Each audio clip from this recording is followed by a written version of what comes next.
Assalamualaikum warahmatullahi wabarakatuh. Halo sahabat luar biasa. Apa kabar hari ini? Semoga dimanapun kamu berada, selalu dalam keadaan sehat, hati tenang, rezeki lancar, dan penuh rasa syukur. Terima kasih banyak sudah meluangkan waktu untuk mampir di channel ini, Rumah Kita Bersama, tempat kita saling berbagi cerita, inspirasi, tawa, dan pelajaran hidup. Aku percaya setiap pertemuan itu gak ada yang kebetulan. Mungkin kamu lagi butuh hiburan, motivasi, atau sekadar teman ngobrol. Dan insya Allah, di sini kamu akan menemukan semuanya. Dari lubuk hati yang paling dalam, aku doakan semoga setiap langkah kamu dimudahkan, setiap usaha kamu dibarengi keberkahan, dan setiap harapan kamu segera dikabulkan oleh Allah Subhanahu wa Ta'ala. Jadi, pastikan kamu tekan tombol subscribe, nyalakan lonceng notifikasi, dan ikut jadi bagian dari keluarga besar kita di sini. Karena di channel ini, kamu bukan cuma penonton, kamu adalah sahabat dan bagian penting dari perjalanan ini. Yuk, kita mulai videonya. Dan semoga ada hal baik yang bisa kamu bawa pulang dari tayangan hari ini. Maira, seorang guru TK di desa, bertunangan dengan Fadli, pemuda sederhana yang bekerja keras di luar kota demi membiayai pernikahan mereka. Cinta mereka sederhana, penuh rindu, dan penuh mimpi akan rumah kecil di pinggir sawah. Namun menjelang hari pernikahan, Fadli menghilang tanpa kabar. Maira menunggu berbulan-bulan, hingga suatu hari ia menerima undangan pernikahan Fadli dengan wanita lain. Terpuruk dan ingin jawaban, Maira nekat datang di hari pernikahan itu. Di sanalah ia mengetahui kebenaran pahit. Fadli mengidap gagal ginjal kronis dan memilih menikahi adik tirinya demi mendapatkan donor ginjal, serta demi menjaga Maira dari beban menjadi istri seorang pasien kritis. Beberapa bulan kemudian, kabar duka datang. Fadli meninggal, meninggalkan video terakhir yang membuat Maira sadar cintanya tidak pernah pergi. "Bu Guru, lihat, aku bisa nyanyi lagu yang kemarin," teriak Vina, bocah mungil berambut kuncir 2 yang duduk di bangku paling depan. Suara cemprengnya membuat Maira tersenyum lebar. Di TK tempatnya mengajar, anak-anak selalu punya cara membuat harinya hangat, bahkan di pagi yang gerimis sekalipun. "Wah, hebat banget. Nyanyinya nanti bareng-bareng ya?" "Biar semua ikut," jawab Maira sambil mengelus kepala Vina. Ia lalu melangkah ke papan tulis, menuliskan tema hari itu, mengenal warna-warna. Sejak kecil, Maira memang bercita-cita jadi guru. Ia suka sekali melihat anak-anak tertawa, berlari di halaman, atau memeluknya tiba-tiba. Hidupnya sederhana, gaji guru TK di desa tidak seberapa, tapi ia merasa cukup. Apalagi sejak Fadli masuk dalam hidupnya, segalanya terasa lengkap. Fadli. Namanya saja sudah membuat hati Maira hangat. Mereka pertama kali bertemu 3 tahun lalu di acara karnaval desa. Fadli waktu itu sedang membantu panitia sebagai fotografer. Maira, yang baru sebulan mengajar di TK, jadi salah satu penari pembuka acara. Entah bagaimana, setelah karnaval itu, Fadli selalu saja punya alasan untuk mampir ke TK, membawa bingkisan kecil untuk anak-anak, atau sekadar menawarkan antar pulang. Dari situlah semua mulai. Sekarang, mereka sudah bertunangan hampir setahun. Fadli bekerja di luar kota, di sebuah toko bangunan, demi mengumpulkan biaya pernikahan. Setiap malam mereka saling berkabar lewat telepon, kadang video call, kalau sinyal sedang baik. Ngobrolan mereka sederhana, cerita hari ini, rencana masa depan, dan sesekali berdebat soal warna cat rumah impian. Rumah itu, rumah kecil di pinggir sawah, adalah proyek bersama mereka. Fadli sudah membeli sebidang tanah kecil tak jauh dari rumah orang tua Maira. Setiap kali Fadli pulang kampung, mereka akan berjalan ke sana, berdiri di tanah kosong itu, sambil membayangkan ruang tamu, dapur, dan halaman belakang tempat Maira bisa menanam bunga kertas. "Biar kalau kamu ngajar, anak-anak bisa main di sini habis sekolah," kata Fadli suatu sore sambil menunjuk sudut halaman. Hari ini, setelah pulang mengajar, Maira melewati tanah itu. Pondasi rumah sudah berdiri setengah, dinding batanya mulai disusun rapi. Ia berhenti sebentar, memegang tiang kayu yang nanti akan jadi pintu depan. Di bayangannya, ia melihat dirinya menyambut Fadli pulang kerja, menyiapkan teh hangat, lalu duduk di teras sambil memandang hamparan padi yang menguning. Semua itu terasa begitu dekat. Tinggal menghitung bulan, malamnya Fadli menelpon. "Sayang, maaf ya, aku pulangnya mungkin agak telat bulan ini, toko lagi ramai, jadi aku nggak bisa minta libur." Suaranya terdengar lelah, tapi tetap hangat. "Gak apa-apa, yang penting kamu jaga kesehatan. Jangan suka telat makan." "Iya, kamu juga. Teh, gimana tadi di Tika?" "Anak-anak lucu banget." Vina nyanyi lagu Warna, tapi salah liriknya, jadi malah semua ketawa. Tawa Fadli terdengar dari seberang. "Ah, aku kangen lihat kamu ketawa." Maira terdiam sejenak. Rindu itu memang sudah jadi bagian dari hubungan mereka, tapi malam ini ia merasakannya lebih berat. "Aku juga kangen," bisiknya. Ngobrolan mereka berlanjut dari hal remeh seperti cuaca sampai rencana membeli perabot. Maira ingin lemari putih, Fadli ingin lemari kayu. Mereka akhirnya sepakat memilih lemari kayu. Tapi di cat putih cara mereka menyatukan perbedaan. Setelah menutup telepon, Maira duduk di meja kerjanya. Ia membuka buku catatan berisi daftar kebutuhan pernikahan, catering, undangan, gaun, hingga dekorasi. Hampir semua sudah siap. Tinggal menunggu Fadli pulang dan mereka bisa melangsungkan hari yang sudah lama mereka nantikan. Di luar, hujan mulai turun. Maira memandang keluar jendela ke arah rumah setengah jadi yang samar-samar terlihat dari jauh. Ia tersenyum. Sebentar lagi, pikirnya sebentar lagi semua akan sempurna. Ia tidak tahu, hujan malam itu sedang membawa cerita lain, cerita yang akan mengubah segalanya. Hari-hari di desa terasa berjalan lambat saat Maira mulai menghitung mundur menuju hari pernikahannya. Setiap pagi, ia berangkat ke Tika dengan langkah ringan, lalu sepulang mengajar, ia membantu ibunya menyiapkan pesananku untuk acara tetangga. Semua terasa sibuk, tapi manis seperti perasaan pengantin yang tengah mempersiapkan mimpinya. Bulan itu, keluarga Maira mulai serius mengurus detail pernikahan. Baju pengantin sudah ia pilih, kebaya putih sederhana dengan hiasan payet kecil di kerahnya. Maira ingin terlihat anggun, tapi tidak berlebihan. Undangan pun sudah hampir selesai dicetak, hanya tinggal menunggu Fadli pulang untuk memastikan nama dan tanggal yang mereka sepakati. Sore-sore, ia sering duduk di teras sambil menulis daftar belanja pernikahan, kain untuk seragam keluarga, souvenir, taplak meja untuk catering. Sambil menulis, pikirannya melayang pada wajah Fadli. Bagaimana ekspresinya nanti saat melihat Maira di pelaminan? Akankah ia menangis? Fadli memang bukan tipe laki-laki yang mudah menangis, tapi Maira selalu berharap di hari itu ia akan melihat matanya berkaca-kaca. Namun, di tengah kesibukan itu, Maira mulai menyadari sesuatu. Beberapa minggu terakhir, kabar dari Fadli semakin jarang. Biasanya, ia menelepon setiap malam sebelum tidur. Sekarang, kadang hanya satu pesan singkat, "Maaf, capek banget, besok telepon." Ya, atau sekadar lagi banyak kerjaan, jaga diri. Baik-baik. Awalnya, Maira mencoba mengerti, pekerjaan Fadli di toko bangunan memang tidak mudah. Mengangkat semen, mengatur stok, melayani pembeli, semuanya melelahkan. Tapi tetap saja, ada rasa rindu yang makin hari makin mengganjal. Suatu malam, Maira memberanikan diri untuk menelpon. "Halo, kamu lagi apa?" Suara di seberang terdengar pelan, seperti berbisik, "Lagi di gudang, sayang. Maaf ya, agak berisik di sini." "Gak apa-apa, aku cuma kangen." Sunyi sejenak. Lalu Fadli berkata lirih, "Aku juga kangen banget." Maira ingin bertanya banyak hal. Kenapa akhir-akhir ini ia terdengar murung? Kenapa sering menghindar? Tapi lidahnya keluh. Ia takut pertanyaannya malah membuat suasana dingin.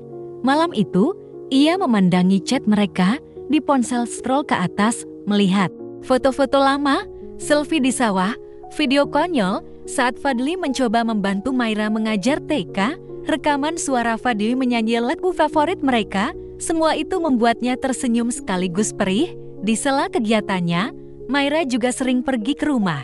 Setengah jadi mereka, pekerja bangunan masih rutin datang, tapi Fadli tidak pernah lagi mengirim foto perkembangan rumah seperti dulu. Biasanya, setiap kali ada kemajuan, Fadli akan memotret dan mengirimkannya dengan caption, "Sedikit lagi kita tinggal di sini, sayang sekarang." "Diam, pernah sekali," Maira bertanya, "kamu nggak mau lihat foto rumah kita yang udah mulai dipasang atapnya?" Balasannya singkat, "Lagi sibuk banget, nanti aja." Jawaban itu aneh bagi Maira. Bukankah mereka berdua yang paling bersemangat soal rumah itu? Kenapa sekarang Fadli seperti menjaga jarak?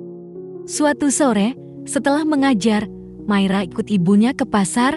Di sana, ia bertemu Bu Wati, tetangga yang anaknya juga bekerja di kota yang sama dengan Fadli. "Ma, aku dengar Fadli lagi sakit ya?" tanya Bu Wati sambil memilih sayur. Maira terkejut. "Sakit?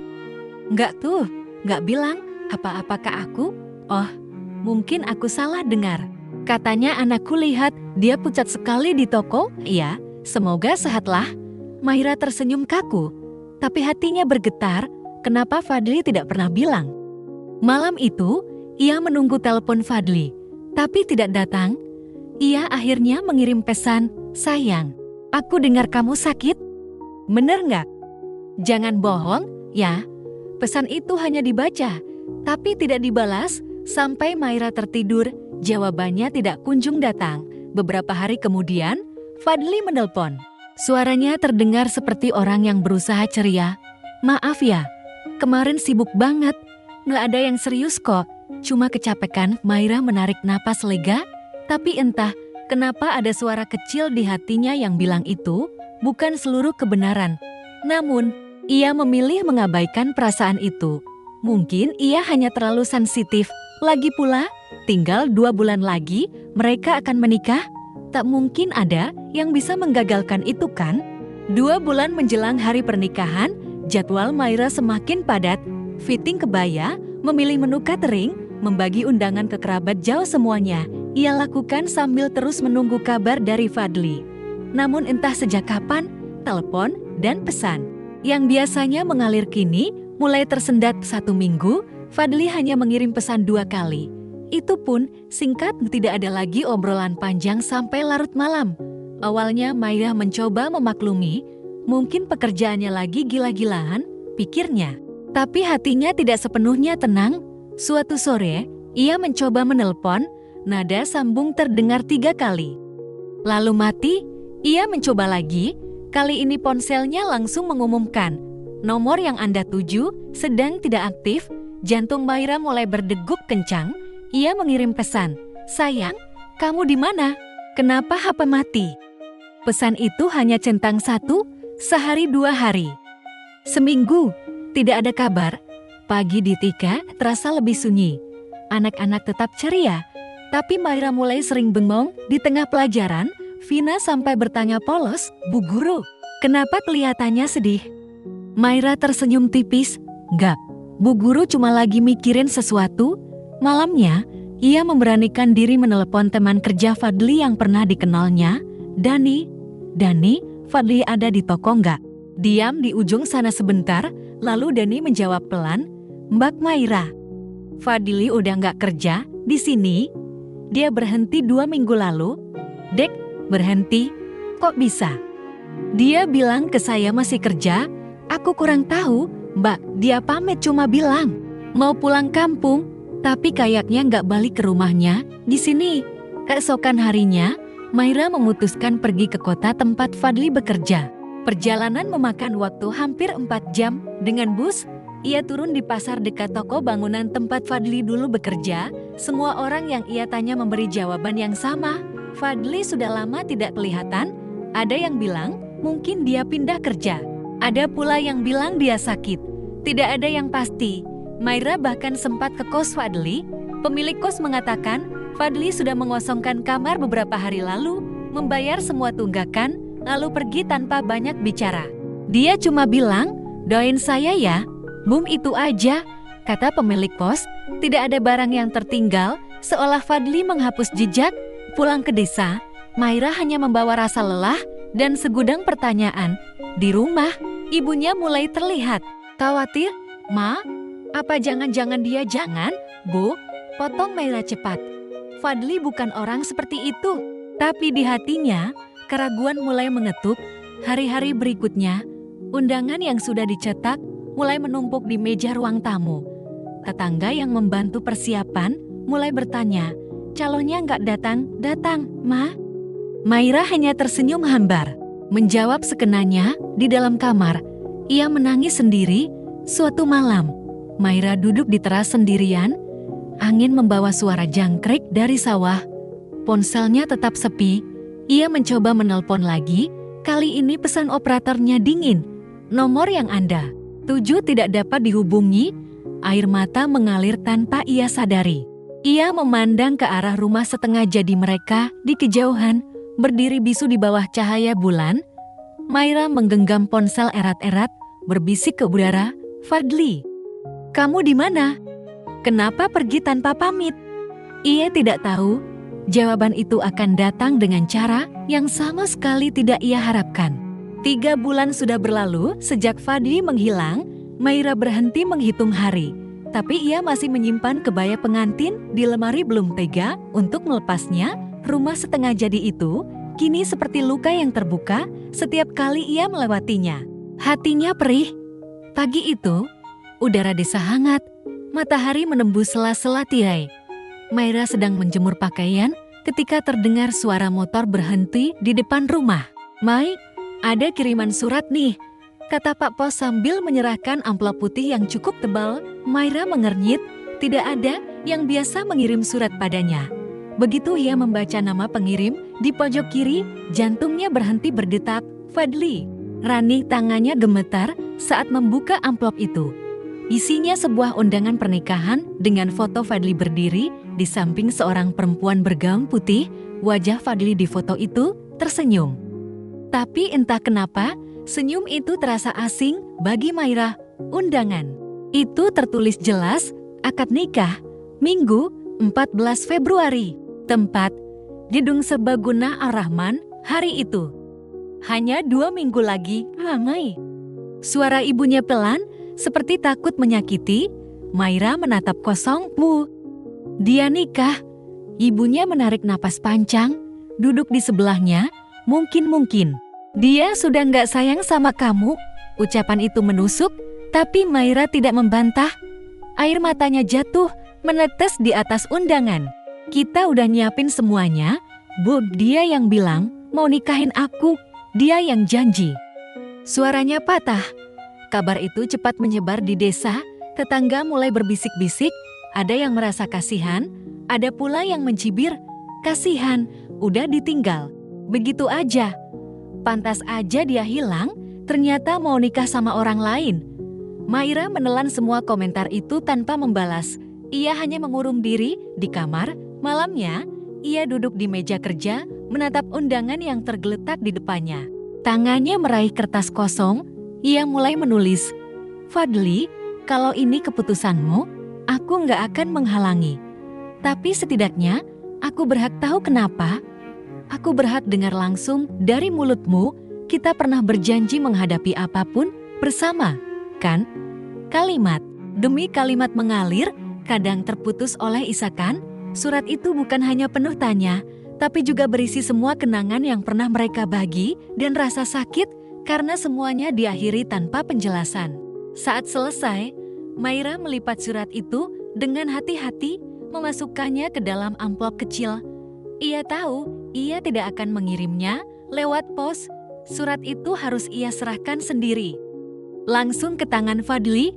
Bahkan jika itu berarti ia harus melihatnya menikah dengan wanita lain. Beberapa hari berikutnya, Maira mulai mempersiapkan diri. Ia membeli baju sederhana berwarna biru muda, tidak ingin terlalu mencolok, tapi cukup rapi untuk datang ke pernikahan. Ibunya mencoba melarang. Mai, nggak usah, nanti kamu tambah sakit hati. Maira hanya menjawab pelan, aku cuma mau ngasih dia surat tuh. Habis itu, selesai tiap malam menjelang hari itu, ia sulit tidur. Pikirannya terus memutar-mutar kemungkinan apa Fadli benar-benar mengkhianatinya. Atau ada alasan lain yang tidak ia mengerti? Tapi bukankah kalau ada alasan, seharusnya ia tidak meninggalkan begitu saja? Pagi sebelum hari pernikahan, Maira berdiri di depan cermin. Wajahnya pucat, tapi matanya penuh tekad. Di tangannya, amplop kecil itu terasa berat seberat semua rasa yang ia bawa selama ini. Ia menarik napas panjang dan berbisik pada bayangannya sendiri, hari ini aku akan dapat jawabannya. Apapun itu yang ia tidak tahu, jawaban itu akan menghancurkan sekaligus menyelamatkan hatinya. Gedung serbaguna Ar-Rahman tampak meriah pagi itu. Balon putih dan emas menghiasi pintu masuk, musik gamelan lembut mengalun dari pengeras suara. Para tamu hilir mudik membawa senyum dan ucapan selamat. Di tengah semua keriuhan itu, Maira berdiri di tepi halaman, menggenggam erat sebuah amplop kecil. Jantungnya berdetak cepat, seperti mencoba melawan akal sehatnya yang berteriak, "Pulang saja." Tapi kakinya tetap melangkah masuk. Begitu memasuki aula, matanya langsung menangkap sosok Fadli di pelaminan. Ia tampak gagah dengan jas hitam, namun wajahnya terlihat lebih kurus, kulitnya pucat. Di sampingnya berdiri seorang perempuan muda bergaun putih sederhana, tersenyum lemah rani, tertulis di undangan. Maira mencoba menatap mereka tanpa menunjukkan perasaan, meski di dalam dadanya gelombang sakit menyerbu tanpa ampun.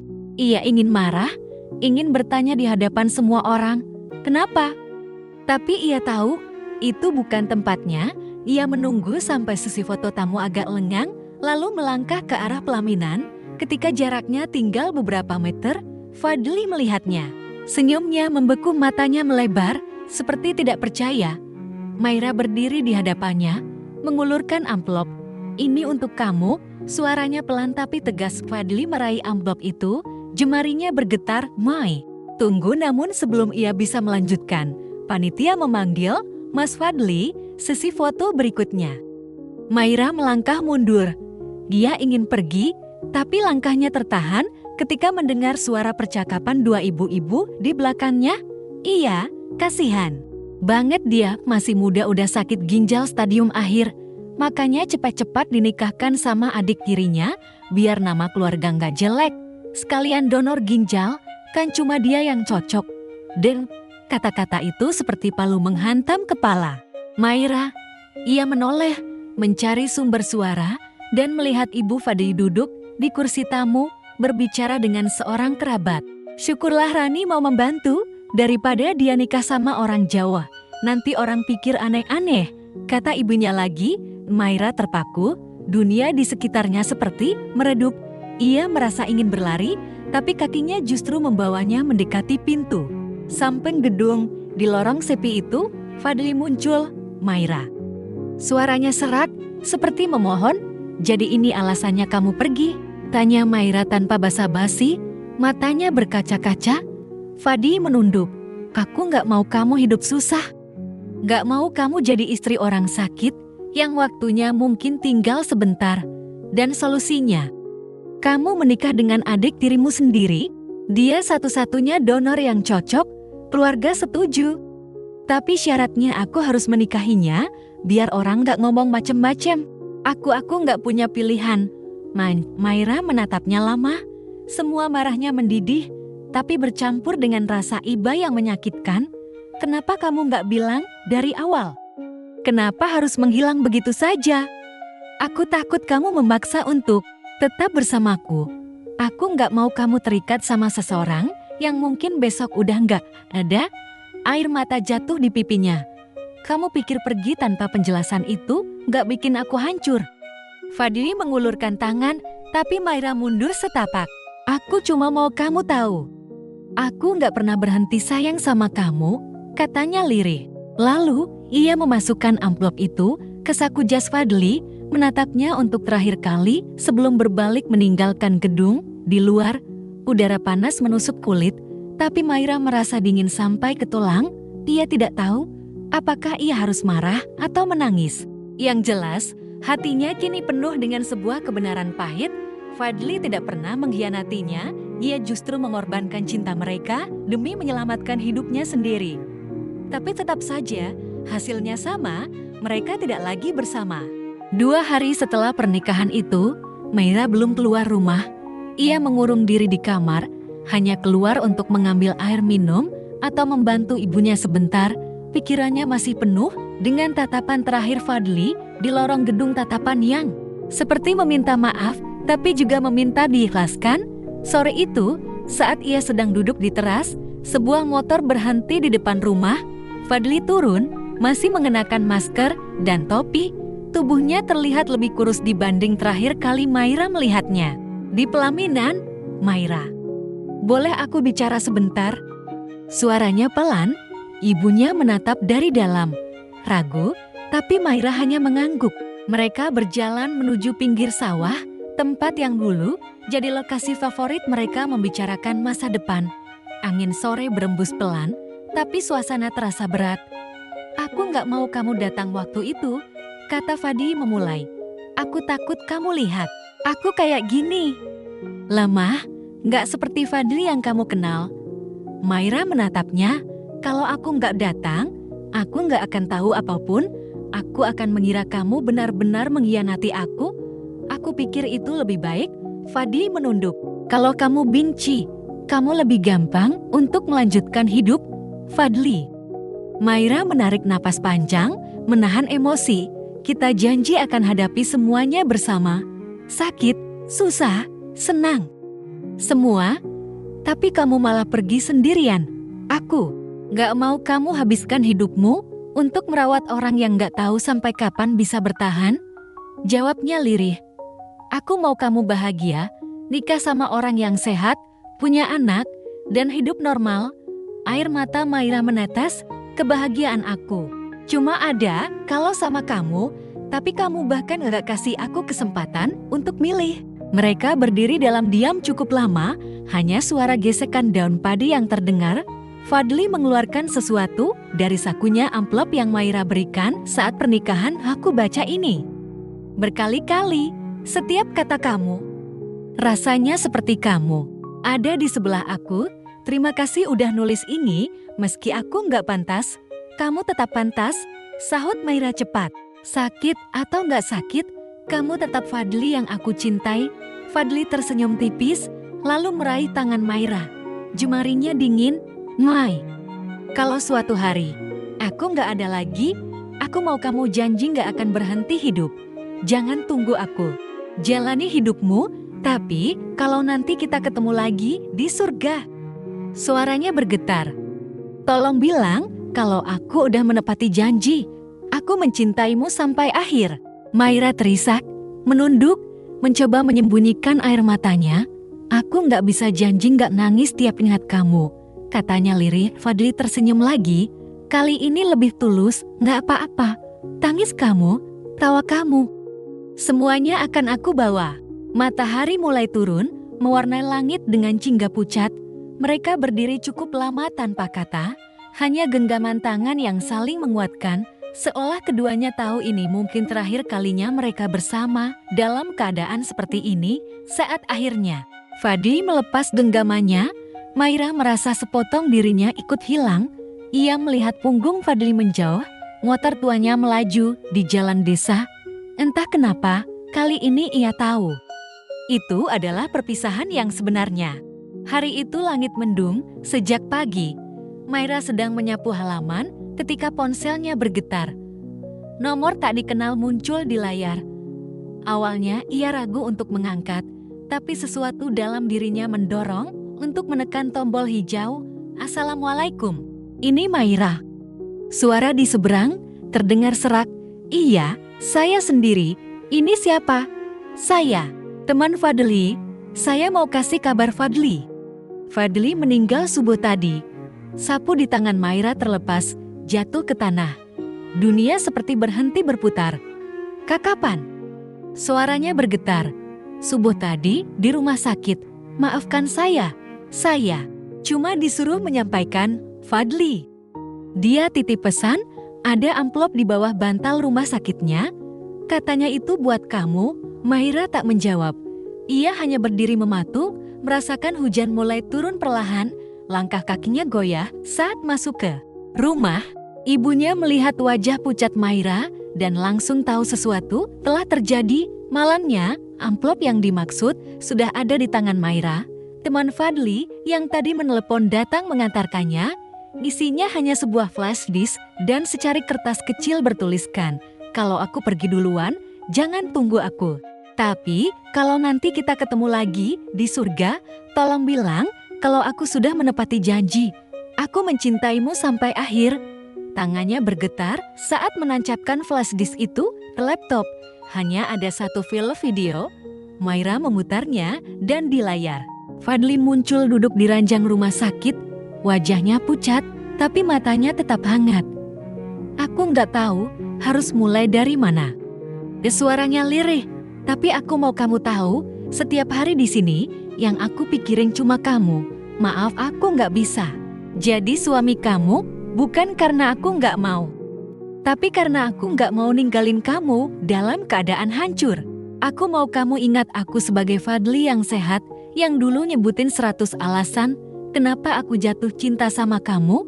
Ia tersenyum tipis, lalu matanya mulai berkaca-kaca. "Mai, kalau nanti kamu udah bisa senyum lagi, tolong doain aku. Dan kalau kita ketemu lagi di surga, aku janji, aku nggak akan pergi lagi." Video berhenti. Maira memeluk laptop itu, seakan bisa meraih Fadli dari layar. Air matanya jatuh deras, tapi di balik perih itu, ada sedikit rasa hangat, karena ia tahu cintanya tak pernah dikhianati. Hari-hari berikutnya berjalan lambat. Maira mulai mengajar lagi di TK. Meski kadang ia harus bersembunyi di ruang guru hanya untuk menghapus air mata. Setiap kali melihat anak-anak tertawa, ia teringat mimpi mereka untuk punya rumah kecil penuh tawa seperti itu di sudut kamar. Kotak berisi barang kenangan Fadli masih tersimpan, ia belum siap membukanya. Tapi ia tahu suatu hari nanti, ketika luka ini tak lagi menganga, ia akan duduk di sana, membukanya, dan tersenyum sambil berkata, "Aku sudah jalani hidupku, Fadli. Sampai kita ketemu lagi." 6 bulan setelah kepergian Fadli, musim hujan kembali datang. Hujan deras membasahi desa, tapi Maira duduk di teras rumah sambil menyeruput teh hangat. Di depannya, hamparan sawah terlihat hijau segar, sama seperti saat Fadli dulu sering menjemputnya. Pulang mengajar, di pangkuannya, sebuah kotak kayu kecil terbuka. Isinya rapi surat-surat Fadli, foto mereka, dan sebuah kunci rumah mungil yang dulu mereka bangun bersama. Hari ini, untuk pertama kalinya, Maira berani membuka semuanya. Di antara surat-surat itu, ada satu yang belum pernah ia baca. Tulisan. Tangan Fadli tampak sedikit goyah di kertasnya. "Mai, kalau kamu baca ini, berarti aku sudah nggak ada. Aku cuma mau kamu tahu, rumah itu aku bangun bukan cuma buat kita tinggal, tapi supaya kamu punya tempat pulang. Kalau kamu mau, tinggallah di sana. Biar setiap kali kamu buka pintu, kamu bisa ngerasa aku lagi nunggu di dalam." Maira tersenyum tipis, matanya berkaca-kaca. Hari itu juga ia memutuskan pergi ke rumah kecil itu. Rumahnya sederhana, catnya masih putih, jendela kayu sedikit berdebu. Saat Maira membuka pintu, aroma kayu dan debu bercampur menyeruak. Tapi entah kenapa, ia merasa damai. Di ruang tamu, ada figura kosong di atas meja. Maira mengambil salah satu foto mereka dari kotak, lalu menaruhnya di sana. "Sekarang kamu ada di sini, Li," bisiknya. Malam itu, Maira tidur di rumah kecil itu. Hujan turun deras, membasahi atap seng. Di sela suara hujan, ia seperti mendengar suara Fadli tertawa pelan, memanggil namanya. Lalu berkata, "Aku di sini." Waktu berjalan, Maira tetap mengajar di TK, dan setiap pulang, ia selalu melewati rumah kecil itu. Terkadang ia berhenti di teras, membaca buku sambil mendengarkan suara angin. Sesekali, ia berbicara pada foto Fadli, menceritakan hari-harinya, seperti dulu mereka saling bercerita lewat telepon. Ia tahu hidupnya harus terus berjalan, tapi ia juga tahu cintanya pada Fadli tak akan hilang. Janji itu mencintai sampai akhir telah Fadli tepati, dan kini giliran Maira menepati bagiannya, hidup dengan baik, agar ketika mereka bertemu lagi di surga, ia bisa berkata, "Li, aku sudah jalani hidupku, dan aku masih mencintaimu."